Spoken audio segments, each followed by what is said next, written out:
Here I am. I'm filming, guys. I have actually filmed a couple of videos for you, but I deleted them all, and you're welcome. So moving on, today is not anything special. Me being able to come in here and film does not mean that it was a grand day, that I woke up early and that I felt great and I just tackled the day, but I decided not to let that get me down, and I actually made a little bit of time to read, and I picked up this book and continued reading where I left off. And I didn't do it for you guys, I did it for me, to have a little me thing, and I realized it's so easy to just pick up social media and just use that as a form of entertainment, and that pours so much into you. You're reading a lot of people's problems and their stresses, or you're reading things that you're going to compare yourself to or make yourself envious over, or stuff that's just going to anger you about people's opinions, and there's just a lot of emotions in social media in its different forms, and I think we've kind of developed this, or at least I have developed this crutch of this is my entertainment, and just as toxic as reality television is social media, except for these are the people that you know and you love and you see, and so there's so much more emotion tied to it. So reading a book was really good for me to be able to go through kind of the same entertainment of someone else's life and their interests and things that are going on with them and funny stories without that emotional attachment to it. And it was really good for me. It made me feel good. It made me realize why people read books, why it's healthier to read books. And then two, I'm worried about my eyes with the screens. I don't know about you guys, and I probably shouldn't say that because I'm talking to you on a screen right now. Don't click off this video. Your eyes can handle this one more blue light. Yeah, that. I also wanted to talk to you guys about some scripture that has really just been on my heart to read over and over and just understand and get more out of, and that's Matthew 6:25 through 34, and it talks about anxiety, and I read it in the Amplified because I love all the extra words giving me that better understanding, but one part that just really stood out to me, and if you don't know which chapter I'm talking about, Matthew 6:25 through 34 has that part in it where it talks about if I care for the birds, how much more will I care for you, that sort of thing. Excuse my terrible misquote, but you get the idea. Everybody kind of knows that story of, you know, how much more are you to me, and the line of ye of little faith. And the one thing that was really important to me and stood out is God says, I know that you need them. And a lot of times I have this misconstrued, or as she would say in this book, I believe the lie that God views me in this bigger scope of judgment. And that's the thing is yes, God is our judge, but he doesn't just look down at us through judgment. But I had this idea that, God's looking at me, dealing with problems with world peace and world hunger and, these big issues of people who are dying and suffering. And here I am complaining about my little things. And, I kind of feel like God's sitting there on the phone going, Jesse again, sorry, hang on. Let me just answer this and deal with this, and then I'll get back to the big stuff. I know I'm really busy, but she'll just keep calling if I don't answer. And that's not who God is. He says, I know that you need these things, and so he's not looking at us as just really, this is your big one. So it really made me feel good to feel justified in my request to the Lord, and also to just be reminded not to worry. And I started realizing worry in other places in my life, places where I justified my worry. If it wasn't a big worry and I was just, stressing over something or letting something consume my mind for a few minutes, it wasn't a big deal because, it wasn't like I was, getting emotional about it. But things just like worrying about what I was going to do with my time. And guys, I am really big about, I don't know why I love schedule. I'm really bad with schedules, but I love structure to the point where, like, I will even, like, organize in my thoughts, like, I'm going to do this, I'll do this, and then I'll go to the restroom, And so I'm just, like, really, really obsessive about that. So I get caught up in these obsessive thoughts of structuring my thoughts and structuring every little part of my day, and that is a form of worry. And realizing that helps me just let that go and let my day fall where it may, and kind of going along through my day, and that's been really great for me. So I want to encourage you, if you're looking for somewhere to start in the Bible, a new place to read or something else to study, I would definitely recommend Matthew 6:25 through 34.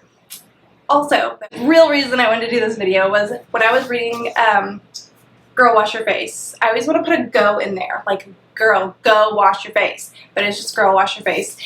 I was reading about her story of her first date with her husband and meeting him and all that, and it made me laugh, and I felt kind of slightly relatable to her, and it reminded me of my first date with my husband, and I thought I would just come on here and share it with you guys because there was a really funny moment. So I was a helper in a children's church class at church, and he started texting me asking me what I was doing that day. And the thing is, guys, is I didn't drive. I didn't have my driver's license, and I was so terrified he would find out because I was 18, and I didn't want him to know I didn't have my driver's license yet. No, I was 19 at this point. Was I? Yeah, I was 19 at this point. Still didn't have my driver's license, and I didn't want him to know that, so I felt so stupid. I had failed like 3 times or 2 times. I know I was 1 away. If I failed my driver's test one more time, I would have to wait like 6 months to try again. And anyways, I'll get into how I actually got it another time, but I was hanging out with friends and they would drive me around, and so I just kind of kept it very like down low that I wasn't driving, which I found out later he already knew. Because I had a car, so I would like throw it, oh yeah, my car, my car that I legally couldn't drive, and so I didn't. So I would just kind of like talk like I did drive and stuff, and I would talk about my car, and my friends would just drive me around. So he texted me one day, it was in children's church, and he was like, hey, what are you doing today? And I didn't want to lie, so I was like, oh, I don't know, probably nothing. Why? And he was like, oh, because I have a friend who's in a play, and I wanted to take you to go see it tonight. And no, he didn't say I wanted to take you. I wanted to see if you wanted to go see it tonight. And so immediately I was just like, oh my gosh, what am I going to do? How am I going to get there? This is going to be the moment where I have to like, I'm just going to lie and be like, I can't go. But I already said that I didn't have anything going on. So I just started feeling all this stress and anxiety, which totally ties into the whole Matthew 6 thing. Not really, but stress and anxiety, worrying about stupid stuff. But I started worrying about it, and I asked one of my friends, she's my best friend, she was in this children's church class with me, and I was like, hey, this is what's going on. You know I don't drive. Do you think we could work out something? And she was like, yeah, whatever, you know, well, let's all go out to eat after church and we can meet him there, and then, you know, since I will say you rode with me, and then you can just ride with him to the play. So I started organizing that, and I think, honestly, guys, it was so many years ago, I think my friend ended up dropping me off at a restaurant where he was hanging out with his friends after church, and then I just rode with him. But the great thing was, this was probably my first real official date, and so I was really nervous about what his expectations were, and I didn't really know him that well. And so when he picked me up, his little sister was with him, and she was only a couple years younger than him, so I was just like, you know, like this breath of, okay, this guy really doesn't have any bad intentions, he's really a sweet guy. I found out later he did not want his sister to go, that she basically just wanted to go to the play, and so she threw a fit about going. But anyways, all that aside, we got in the car, and he had this little yellow Aveo, and it was a stick shift. And I, that morning, had put on a dress, and it was a little bit shorter. I mean, I was young back then. I mean, I'm not that old yet, but definitely not a dress I'd wear these days. But back then, you know, I was only 19 years old. I put on this little black dress, and you know, as a modest girl, I put on a tank top under it. I pinned it because it was kind of like a wrap dress, so I pinned it close like a good little Christian girl. It was a little bit shorter, and I had on this little silver headband. It was real thick, and it had a bow on it, and I had some little silver flats that had little bows on it. And one of the guys, oh, and I think I wore fishnet leggings, or not leggings, fishnet pantyhose. Just, they look cute with it. The dress was a little bit shorter. I felt like it kind of balanced everything out.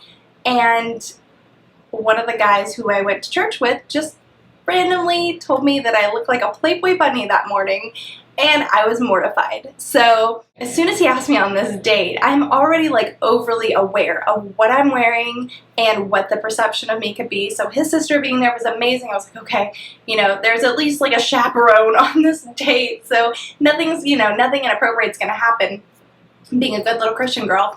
And I get in his little tiny car, And guys, I have kind of long legs, so I'm trying to be a lady in this dress, but I'm overly aware of how short it is, so I like pull my knees to the side instead of crossing my legs, because I would have like bumped my knees on the glove box and just like had my legs everywhere. I like put my knees together and kind of had them to the side like a lady, like a, you know, just cross my ankles. But because my legs were so long, my leg was up against the shifter thing. And so every now and then he would reach his hand over and like touch my leg.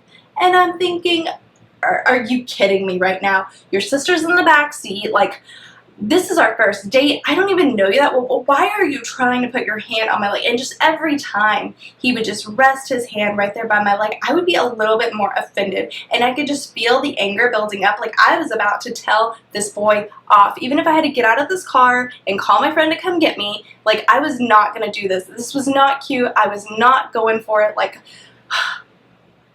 the prudeness was just level through the roof, you know. I was just, this guy's not going to be sitting here touching my leg. Now we're going to go to this play. What's he going to do when they turn the lights off? Nope, this is not happening. Why did I get myself into this? And finally, after just being in my mind, we're not talking, I'm just consumed with all of these thoughts. I'm sure the look was all over my face. He finally looks over at me and says, would you mind moving your legs? And I'm like, huh? And he's like, I can't shift into gear. Literally, my legs were blocking him from shifting. So he had his hand on the gear shift. I didn't want to look down because I felt like looking at his hand on my leg was accepting it. You know, I wasn't even going to give him the time of day, guys. And really, it was his hand on the gear shift trying to like get it into gear. And he's trying to be gentle. And so he's touching my leg instead of just like slamming his hand into me. But anyways, I readjusted and the night went great. We had a great time, and I don't even remember more beyond that, because that was such a, like, that was the moment where I was like, okay, I gotta get out of my own head. But anyways, I wanted to share that story with you guys. Come on here and do a video. Just say hi to you. Let you know that, you know, I'm still going through the same stuff, but I'm a little bit better at going through it now. So I'm not the same person I was, even though I could still look like it. I don't know what that means, but maybe it's deep. Anyways, guys, I will see you soon. Bye.